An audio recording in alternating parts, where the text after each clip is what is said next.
Bayangkan setiap helai rambut di kepala Anda sebagai filamen kecil yang hidup, sebuah kronik perjalanan pribadi Anda melintasi ruang dan waktu. Setiap helai tumbuh dari kantong kecil di kulit yang disebut folikel. Jauh di dalam folikel ini, sebuah kisah sedang ditulis. Bukan dengan kata-kata, tetapi dengan warna. Hitam, coklat, merah, dan pirang yang kita miliki di masa muda bukanlah cat. Itu adalah pigmen, molekul kompleks yang diproduksi oleh sel-sel khusus. Proses ini adalah tarian biologi yang indah dan rumit, yang telah disempurnakan selama jutaan tahun evolusi. Ini adalah jam biologis, berdetak tanpa suara, menandai perjalanan usia kita. Bukan hanya dalam ingatan, tetapi juga pada helaian yang membingkai wajah kita. Jam ini diatur oleh gabungan antara keturunan dan pengalaman hidup kita, menjadi bukti pribadi atas waktu yang kita habiskan di planet ini. Jadi, apa sebenarnya warna ini?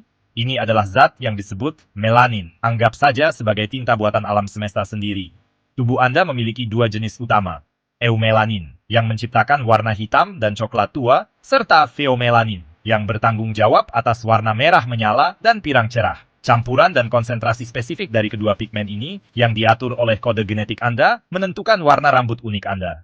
Ini adalah resep yang diwariskan dari generasi ke generasi. Di masa muda, pabrik seluler yang menghasilkan melanin bekerja dengan efisiensi puncak. Secara rajin, menyuntikkan warna ke setiap rambut baru yang tumbuh. Produksi yang terus-menerus dan andal inilah yang memberikan rambut kita warna yang konsisten dan kaya selama usia muda, sebagai tanda sistem yang berjalan dengan harmonis. Namun, seperti segala hal di alam semesta, mulai dari bintang paling terang sampai sel terkecil, proses ini tidaklah abadi. Perjalanan dari rambut penuh warna menuju uban yang anggun adalah transformasi alami, manifestasi fisik dari perjalanan waktu. Ini bukan tanda sesuatu yang rusak, tetapi sistem yang memasuki fase baru dalam keberadaannya. Perubahannya bertahap, hampir tak terlihat pada awalnya. Satu helai uban di antara ribuan, seperti bintang pertama yang muncul di langit senja. Helai rambut ini adalah pertanda, pesan dari dalam biologi Anda, bahwa jam internal sedang bergerak maju dan kimia tubuh Anda mulai berubah secara mendalam. Transformasi ini adalah pengalaman universal manusia, menghubungkan kita lintas budaya dan benua. Ini adalah pengingat bahwa kita semua tunduk pada hukum dasar biologi dan waktu. Sepanjang hidup, tubuh kita menyimpan catatan yang cermat. Munculnya uban, atau uban dalam beberapa bahasa, hanyalah salah satu bab paling terlihat dalam catatan itu. Ia menceritakan kisah tahun-tahun yang telah dilalui, matahari terbit yang telah disaksikan, dan proses penuaan yang lambat, tak terelakkan, namun indah. Pertanyaannya, bukan perubahan ini akan terjadi, tetapi, dan itu berlangsung di tingkat mikroskopis, jauh di dunia tersembunyi folikel rambut. Yeay! Mari kita menyelami alam semesta mikroskopis di dalam folikel rambut. Di sini, kita menemukan para pahlawan cerita kita melanosit. Mereka adalah sel khusus yang bertanggung jawab memproduksi melanin. Mereka adalah seniman pabrik warna. Berada di dekat dasar folikel rambut, mereka bekerja sama erat dengan keratinosit, yaitu sel yang membentuk batang rambut itu sendiri. Saat helai rambut baru mulai terbentuk, melanosit langsung beraksi. Mereka mensintesis melanin, dan kemudian, melalui proses luar biasa, mentransfer butiran pigmen ini ke dalam keratinosit. Infus warna ini terjadi tepat ketika rambut dibangun, mengunci pigmen di inti rambut. Ini adalah sistem yang sangat efisien dan elegan, memastikan setiap helai rambut tumbuh dari kulit kepala sudah berwarna penuh. Munculnya uban adalah konsekuensi langsung dari melanosit yang melambat dan akhirnya berhenti bekerja. Ini bukan proses yang tiba-tiba. Hei, ini penurunan bertahap. Seiring bertambahnya usia, populasi sel punca melanosit aktif di folikel mulai berkurang. Sel punca ini adalah cadangan, pasokan cadangan yang menghasilkan melanosit baru sepanjang hidup kita. Ketika cadangan ini mulai menipis, semakin sedikit sel penghasil pigmen baru yang menggantikan yang lama. Melanosit yang tersisa pun bisa menjadi kurang efisien, hanya menghasilkan sedikit melanin. Hasilnya adalah helai rambut dengan pigmen lebih sedikit, yang tampak abu-abu atau perak di mata kita. Bayangkan seperti mesin cetak koran. Di masa mudanya, mesin itu penuh tinta, dan setiap halaman tercetak jelas dan gelap. Seiring waktu, cadangan tinta tidak lagi terisi dengan cepat atau penuh. Mesin tetap berjalan, tapi hasil cetaknya makin pudar, hingga akhirnya mencetak halaman tanpa tinta sama sekali. Uban adalah seperti halaman yang pudar. Strukturnya masih ada, tapi pigmennya, tintanya, hilang. Rambut putih sepenuhnya tumbuh dari folikel yang melanositnya sudah berhenti memproduksi melanin sama sekali. Bukan rambut yang berubah menjadi putih. Memang sejak tumbuh sudah begitu. Proses ini adalah bagian mendasar dari penuaan seluler atau senescence. Melanosit, seperti banyak sel lain dalam tubuh kita, punya umur terbatas dan kapasitas replikasi yang juga terbatas. Seiring waktu, mereka mengalami kerusakan dan akhirnya aus. Ini adalah bagian alami dan terprogram dari kehidupan. Folikel rambut sendiri tetap menjalani siklus tumbuh, istirahat, dan rontok. Namun pada setiap siklus baru di folikel yang menua, peluang untuk mendapatkan pigmen penuh semakin kecil. Itulah sebabnya uban muncul secara bertahap.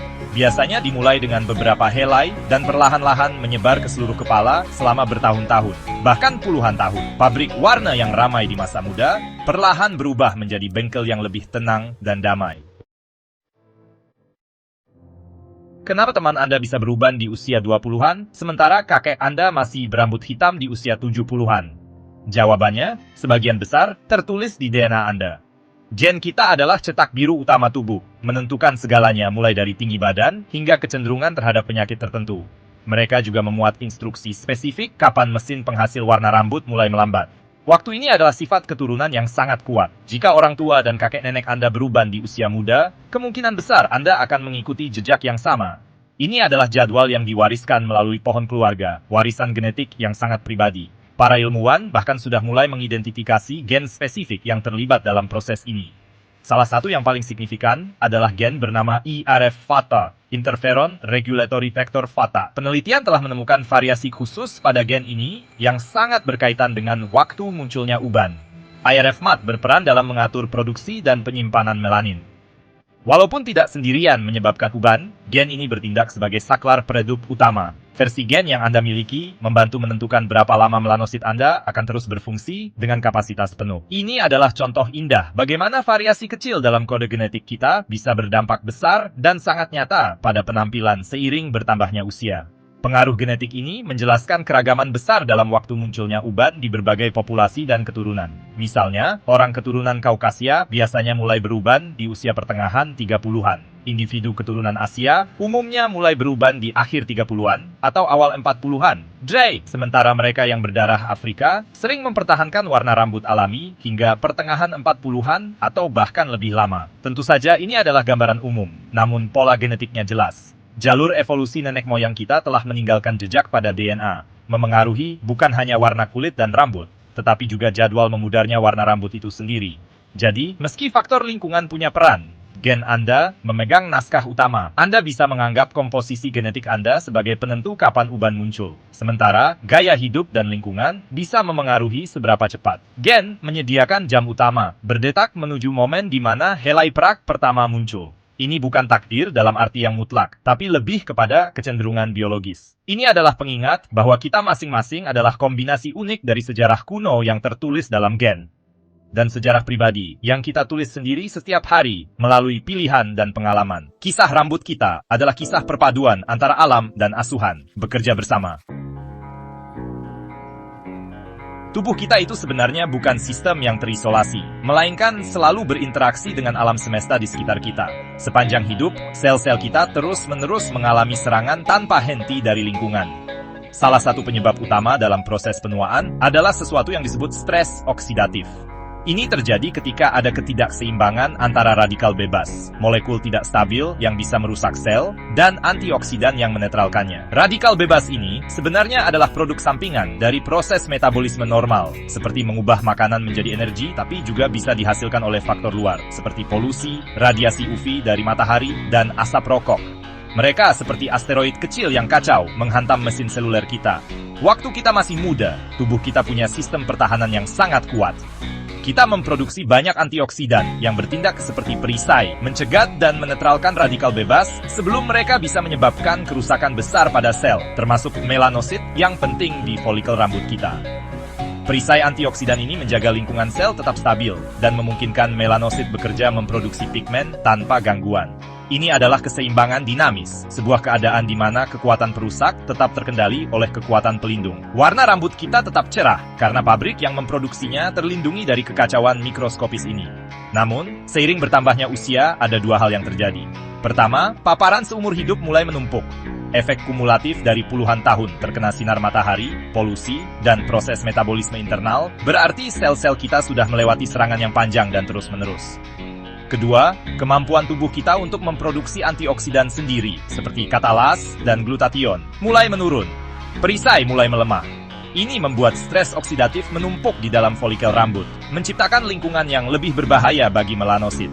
Stres ini bisa langsung merusak melanosit dan sel punca pendukungnya, mempercepat penurunan mereka, dan mengganggu kemampuan mereka memproduksi melanin. Ini seperti perang yang melelahkan, dan seiring waktu, kerusakan mulai menang. Akumulasi kerusakan lingkungan, inilah yang membantu menjelaskan kenapa bahkan anak kembar identik, yang punya cetak biru genetik sama persis, bisa beruban dengan kecepatan yang sedikit berbeda. Kembar yang lebih sering terpapar matahari, tinggal di kota yang lebih tercemar, atau punya pola makan rendah antioksidan dari buah dan sayur, mungkin akan melihat uban muncul lebih cepat.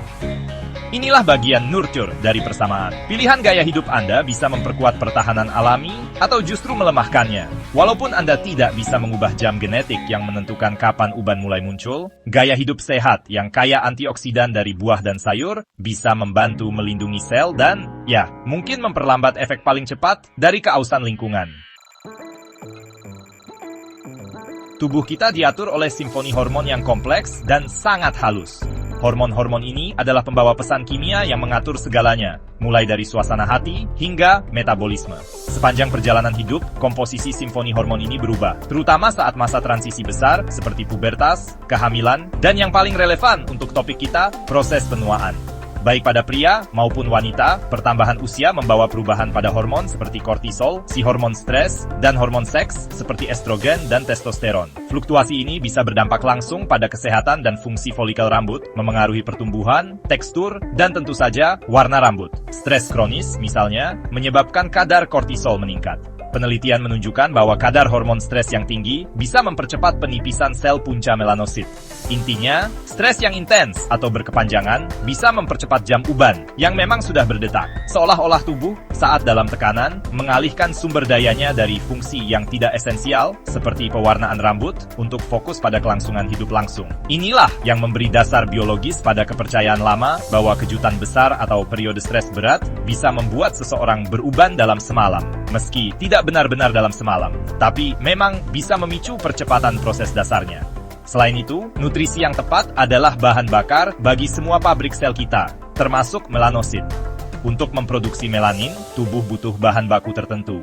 Kekurangan vitamin dan mineral tertentu, yang bisa lebih sering terjadi pada usia lanjut karena perubahan pola makan atau penyerapan, bisa mengganggu proses produksi ini. Kekurangan vitamin B12 misalnya, sangat terkait dengan uban dini. Vitamin ini penting untuk sel darah merah yang sehat, yang membawa oksigen ke seluruh jaringan, termasuk folikel rambut. Begitu juga mineral seperti tembaga, besi, dan seng adalah kofaktor penting untuk enzim yang mensintesis melanin. Kekurangan bahan bakar ini membuat pabrik tidak bisa beroperasi secara optimal. Penting untuk dipahami bahwa dalam kebanyakan kasus uban terkait usia, perubahan hormon dan status nutrisi adalah faktor pendukung, bukan penyebab utama. Penyebab utamanya tetap penurunan melanosit karena faktor genetik dan usia. Namun, faktor-faktor lain ini jelas bisa mempercepat prosesnya. Bayangkan saja seperti umur dan jarak tempuh mobil, genetika dan waktu adalah alasan utama kenapa mobil mulai rusak. Tapi, kalau Anda juga mengisinya dengan bahan bakar berkualitas rendah, kekurangan nutrisi, dan mengemudikannya secara ugal-ugalan setiap hari, stres kronis, Anda pasti akan mengalami masalah lebih cepat. Menjaga keseimbangan hormon dan pola makan kaya nutrisi jadi makin penting untuk kesehatan sel seiring bertambahnya usia.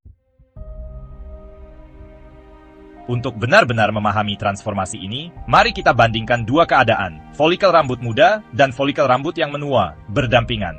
Ini seperti kisah dua dunia yang berbeda, perbandingan arah kota-kota yang ramai dan desa yang tenang. Masing-masing menceritakan kisah tentang energi, sumber daya, dan perjalanan waktu yang tak terelakkan. Perbandingan sederhana ini mengungkap perubahan biologis mendalam yang terjadi di tingkat mikroskopis yang akhirnya menghasilkan perubahan yang kita lihat sebagai rambut beruban. Ini adalah perjalanan dari produksi yang penuh warna menuju masa pensiun yang anggun. Pada folikel rambut muda, sel punca melanosit berlimpah dan aktif. Ada cadangan dalam jumlah besar yang siap mengisi ulang sel penghasil pigmen untuk setiap siklus pertumbuhan rambut baru, memastikan suplai yang terus-menerus. Sementara itu, pada folikel rambut yang menua, sel punca melanosit menurun dan kurang aktif. Cadangan ini mulai menipis, sehingga semakin sedikit melanosit baru yang tercipta dan pasokan pigmen jadi tidak konsisten. Produksi melanin pada folikel muda berlangsung kuat dan konsisten, Melanosit sangat efisien memproduksi dan mentransfer eumelanin dan atau pheomelanin dalam dosis penuh ke batang rambut yang sedang tumbuh. Pada folikel yang menua, produksi pigmen menurun drastis atau bahkan berhenti sama sekali. Melanosit yang tersisa jadi kurang efisien, menghasilkan sedikit pigmen atau bahkan tidak sama sekali. Rambut tumbuh dengan warna yang memudar, abu-abu, atau tanpa warna sama sekali, putih. Pertahanan antioksidan pada folikel muda juga kuat dan efektif. Produksi alami antioksidan seperti katalas mampu menetralkan radikal bebas dengan mudah, melindungi melanosit dari stres oksidatif. Pada folikel yang menua, pertahanan ini melemah seiring waktu. Kadar antioksidan yang lebih rendah membuat stres oksidatif menumpuk, merusak melanosit, dan mempercepat penurunan mereka. Secara genetik dan hormonal, program genetik untuk pigmentasi pada folikel muda masih aktif sepenuhnya. Kadar hormon juga stabil dan mendukung fungsi folikel rambut yang sehat. Pada folikel menua, program genetik untuk beruban sudah aktif. Pergeseran hormon yang terkait dengan penuaan bisa menambah tekanan pada folikel dan memengaruhi produksi pigmen. Jadi, kenapa kebanyakan dari kita tidak beruban saat masih muda? Jawabannya ada di tabel tadi. Di usia muda, sistem biologis kita berjalan maksimal. Program genetik pigmentasi masih aktif. Cadangan sel punca melanosit penuh. Dan pertahanan antioksidan cukup kuat untuk melawan serangan lingkungan sehari-hari. Kombinasi ini menciptakan ekosistem sempurna untuk memproduksi rambut yang kaya warna. Uban bukanlah penyakit, melainkan hasil yang terlihat dari sistem yang sangat teratur ini secara alami melambat dalam jangka waktu panjang. Ini adalah tanda bahwa folikel telah menjalani kehidupan yang panjang dan produktif. Munculnya uban pada usia muda, misalnya sebelum usia 20 atau 30 tahun, tergantung etnis, dianggap sebagai uban prematur. Seringkali, hal ini disebabkan faktor genetik, gen IRF-FAT yang aktif lebih awal. Namun terkadang juga bisa menjadi tanda adanya masalah kesehatan yang mendasari. Kondisi seperti kekurangan vitamin B12 yang parah, masalah tiroid, atau gangguan autoimun langka tertentu bisa muncul sebagai uban prematur. Jadi, kalau uban muncul sangat awal dan bukan merupakan ciri keluarga, ada baiknya berkonsultasi dengan dokter, supaya semua sistem tubuh tetap berjalan sebagaimana mestinya. Hal ini mengajak kita untuk melihat lebih dalam, melampaui kosmos rambut ke dalam semesta kesehatan tubuh kita secara keseluruhan.